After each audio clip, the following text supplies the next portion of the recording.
If you think you know Iron Man because of the Avengers, you don't. Because today, we're not talking about the charming, quippy billionaire played by Robert Downey Jr. We're talking about the version of Tony Stark who looked at a broken world and said, "Don't worry, I'll fix it." Even if that meant breaking everyone else to do it.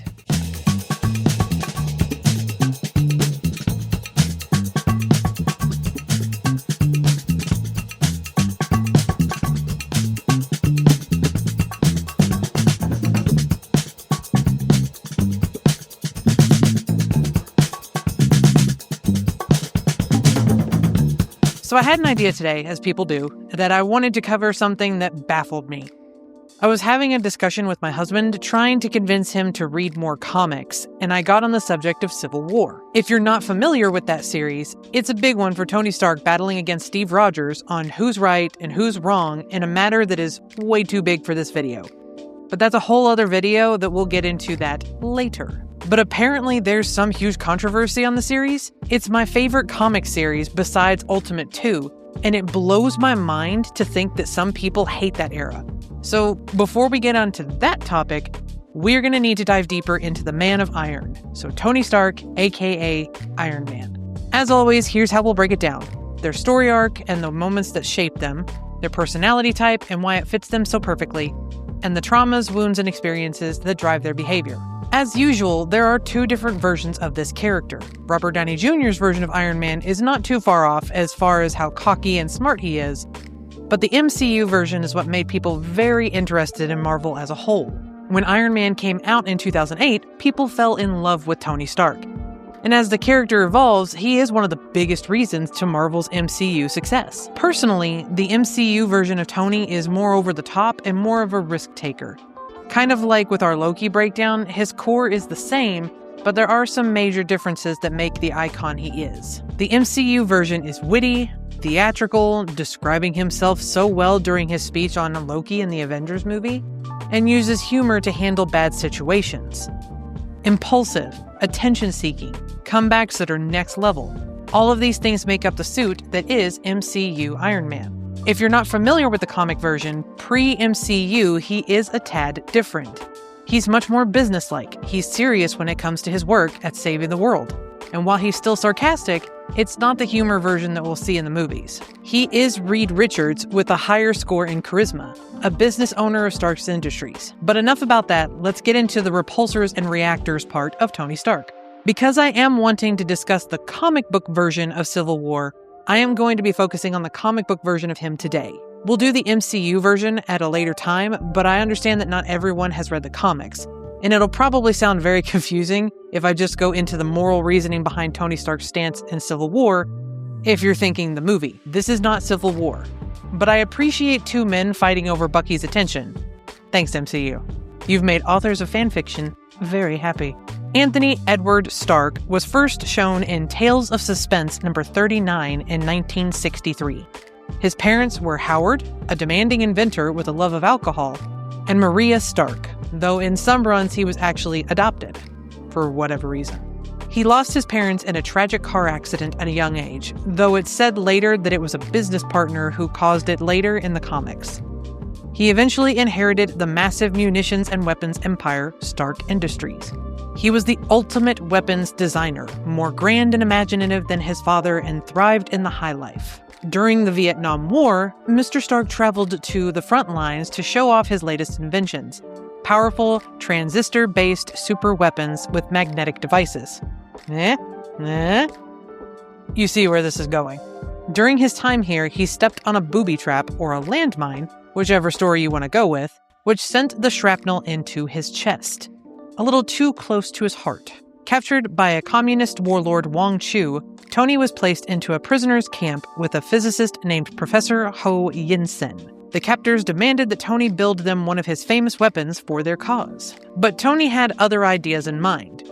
He and the other professor built the first Iron Man suit of armor in a bulky gray suit powered by a magnetic chest plate to keep the shrapnel from finding Tony's heart and killing him.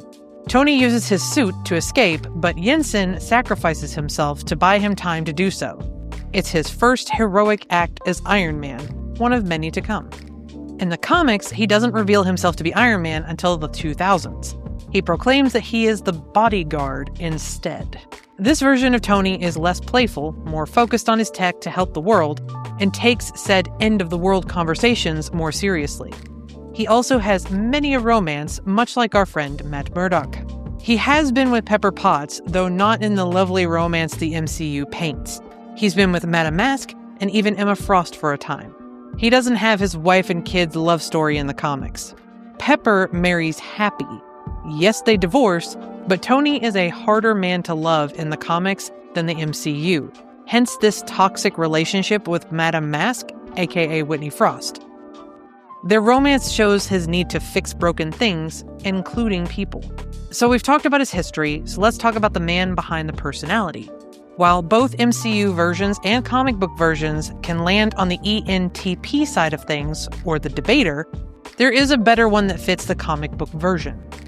We're going to be talking about the Commander, or ENTJ. Extroverted, intuitive, thinking, and judging. Why this one instead of the other? I'm glad you asked. There are a few reasons.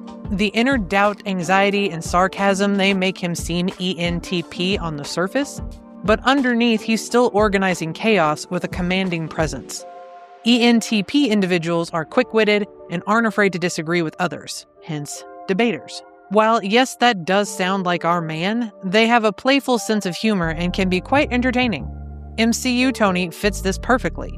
But as we stated, this is not our comic book version. Tony is a natural-born leader. He's got charisma and confidence, but he also has that level of rationality and determination to achieve whatever he puts his mind to. He's intense, and sometimes it rubs people the wrong way. He takes pride in his work and takes it seriously. Yes, he does love a challenge, and he's always up for a bit of verbal sparring, but ENTJs are dominant, unyielding, and unforgiving. ENTP do it for the fun of the spar. Life is an endless playground of possibilities. ENTJ do it because their way is better and they know it will harbor better results. Life is a battlefield to organize and conquer.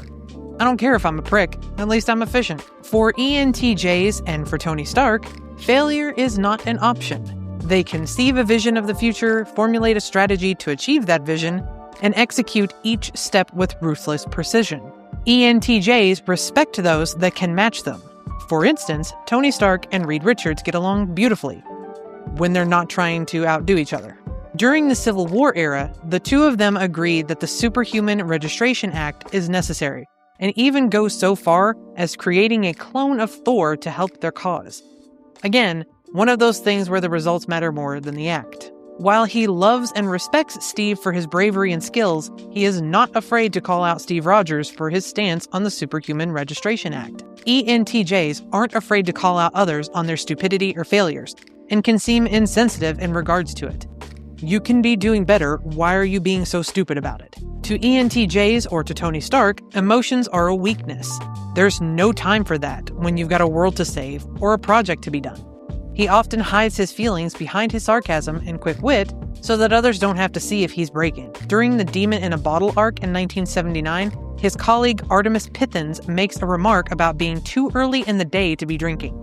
At that time, he was suffering from guilt over weapons, profiteering, the loss of his parents, you name it, fear of loss of losing control. Instead of explaining to her his depression, he remarks, "It's midnight in Somalia. Use your imagination." There's no way he is going to show weakness to anyone, so why not make a joke to distract from the pain? ENTJs are efficient, energetic, self-confident, strong-willed, strategic, and charismatic. Check, check, check for each one for Tony Stark. The man is energetic to a fault, getting excited over a new idea and spending way too many hours working on a project.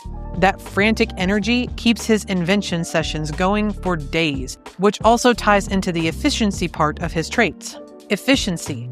He does not waste time. He makes the tough calls. It's a my way or the highway kind of thinking. It's focusing on the long-term goal with focused determination and no room for inefficiency or hypotheticals. In the Civil War era, he assesses the bigger picture, chaos without oversight equals disaster, and comes out on the other side saying everything he does is necessary to accomplish the goal of order. He thinks he is the only person who can make tough decisions because he sees how the world can be if they don't act accordingly. This speaks for itself. The man runs a massive weapons and munition company, is a billionaire, and one of the smartest men in the world. He's got reasons to be confident, and he knows it. Strategic. With his time in the Avengers, Captain America is usually the one known for his strategy during battle, but Tony Stark thrives outside of that as well as inside, strategizing his moves like a chessboard with people and situations. He starts the Illuminati to help plan against world-ending events before they happen. He suggests sending Hulk to space with his own tech to stop crisis before it happens. He makes the call to clone Thor to help have a heavy-hitting god on their side during the Civil War era. Harsh decisions, but one he's willing to make for efficiency and protection. Charismatic. It writes itself. But, as always, with pros, there will always be cons. So let's take a look at those cons. Stubborn and dominant. Comic Tony refuses to yield control or admit that he's wrong, bulldozing ahead with my way or the highway authority. In Armor Wars, after discovering his tech was stolen, Tony launches a one-man global crusade to reclaim or destroy it. He stubbornly attacks anyone using armored suits, including innocent or honorary Avenger Stingray, and he defies government orders, and even clashes with Captain America, again, refusing to back up or compromise because this is my responsibility to fix. His dominance turns the Ark into a relentless personal war, costing him Avengers memberships and reputations. Intolerant. He has little patience for differing views, especially when they challenge his intellectual or moral superiority. In the Civil War comics, Tony grows openly intolerant for anti-registration heroes, viewing their refusal as naive or dangerous. He springs the Accords on the team with immediate demands and lashes out at Steve's idealism, treating opposition and inefficiency to be neutralized rather than debated. As an Illuminati member in New Avengers, Tony shows intolerance for variables like the Hulk, pushing to exile him into space without much room for alternative perspectives, prioritizing his strategic foresight over emotional concerns. Impatient. Tony hates delays, slow thinkers, or processes that waste time when a faster, better solution exists. Across runs, Tony snaps at slower teammates or bureaucrats, multitasking at breakneck speed while expecting everyone else to keep up. His workaholic invention marathons, aka his rapid armor upgrades, show impatience with anything less than optimal efficiency. After his Demon in a Bottle run, he grows frustrated with the slow pace of sobriety, alliances, or boardroom decisions, often pushing aggressive pivots without giving others time to adjust. Arrogant. Tony's ego is legendary. He believes his genius makes him uniquely qualified to decide for everyone. Pre- and post-Origins, Tony's cocky self-assurance leads him to underestimate others and over-rely on his intellect. In many stories, he assumes that he can handle threats solo or that his solutions are objectively superior. His arrogance peaks when he positions himself as the architect of superhero oversight, believing only he sees the big picture clearly enough to enforce it, even at the cost of lives, like Goliath's death via Thor's clone in Civil War, and other relationships. In Superior Iron Man, this flips him into outright villainous territory, exploiting others while convinced that he's still the hero. Poor handling of emotions. Tony deflects, he denies, or numbs feelings rather than processing them, using sarcasm, work, or substances as shields. As guilt, stress, and trauma mount, such as with his weapons legacy, accidental deaths, or company threats, Tony turns to heavy drinking instead of opening up. He dismisses concerns from Bethany Cabe and others with dry quips or excuses, pretending everything is under control until rock bottom forces a breakdown. After major losses or moral injuries, such as in the Civil War fallout or Illuminati backfires, he withdraws into the armor or lab, hiding grief, guilt, and fear behind workaholism and sarcasm rather than seeking support. Classic avoidance rooted in childhood emotional neglect. Cold and ruthless. When focused on the greater good, Tony makes calculated, detached decisions that prioritize results over people. In Civil War, he builds a system that hunts unregistered heroes, recruits villains for enforcement, and accepts collateral damage, including deaths, as necessary, coming across as a cold mastermind to former allies. With all of this being said, what has made him this way? What traumas has he endured to make up this whole man? Childhood emotional neglect and parental loss. Tony grew up under the shadow of his demanding, often distant, and alcoholic father, Howard Stark. with a Mother Maria who couldn't fully buffer the emotional coldness. Howard's death, along with Maria's, in a car accident left Tony with profound abandonment issues and an approval-seeking behavior. In comics like Axe Avengers #1 and related reflections, this loss is depicted as especially haunting because it's meaningless. No villain, no purpose, just a random machine failure. Tony channels it into obsessive perfectionism with technology. I'll never let a machine fail the people I love again. But it manifests as unresolved grief, difficulty with intimacy, and a drive to outdo his father's legacy. This early neglect plants the seeds for his narcissistic grandiosity and later control issues. The near-death captivity. As we said before, Tony steps on a booby trap in Vietnam, sending shrapnel towards his heart. Captured by Wong Chu, he and Professor Yinsen build the first crude armor to keep him alive. But Yinsen sacrifices himself. This creates lifelong physical trauma. The chest plate, arc reactor as a constant reminder, and a psychological scars. Survivor's guilt, mortality awareness, and the birth of his armor as a second skin identity. It reinforces his ENTJ style command. I will control my own survival, while embodying a deep fear of vulnerability. Severe alcoholism and rock-bottom addiction. This is the most iconic trauma response in comics. Stress from company takeovers, armor malfunctions, guilt over his weapons manufacturing legacy, and the pressure of being Iron Man drive Tony into full-blown alcoholism. He loses control of Stark Industries, steps down as the Avengers leader, alienates friends like Jarvis and Bethany Cabe, and hits absolute bottom, becoming homeless and suicidal in later extensions. The arc shows classic addiction as self-medication for the unaddressed anxiety, depression, and feelings of failure, aka I can't save or protect everyone. Relapses happen repeatedly, tying into his pattern of using substances or tech to numb emotions while pretending, via sarcasm, that he has none. Armor addiction and identity confusion. Tony becomes psychologically dependent on the suit, described by writers as a psychological crutch preventing him from facing inner demons. In runs like the Armor Wars, where stolen tech forces a global crusade, and Post-Extremist, which was biological fusion with the armor, the suit blurs where Tony ends and Iron Man begins. This leads to disassociation, fear of being just a man without the tech, and cycles of over-reliance that exacerbate isolation. It mirrors his narcissistic traits like the suit as grandiosity amplifier and trauma responses such as control through technology. Dennis O'Neill's era stories explicitly explore the armor as both protector and prisoner. Moral and leadership traumas. In Civil War, Tony's strategic push for superhuman registration leads to massive fallout, betraying friends, creating a Thor clone, building the negative zone for prisons, and causing widespread hero community rifts. The guilt and consequences, including public backlash and personal losses, compound his control issues and greater good moral injuries. The Illuminati era adds layers of survivor's guilt and the weight of playing God with global threats. Repeated failure to save everyone, such as diplomatic deaths, civilian casualties from his tech, triggers deep self-doubt, anxiety, and depressive spirals, often hidden behind dry sarcasm or hyper-efficient problem-solving.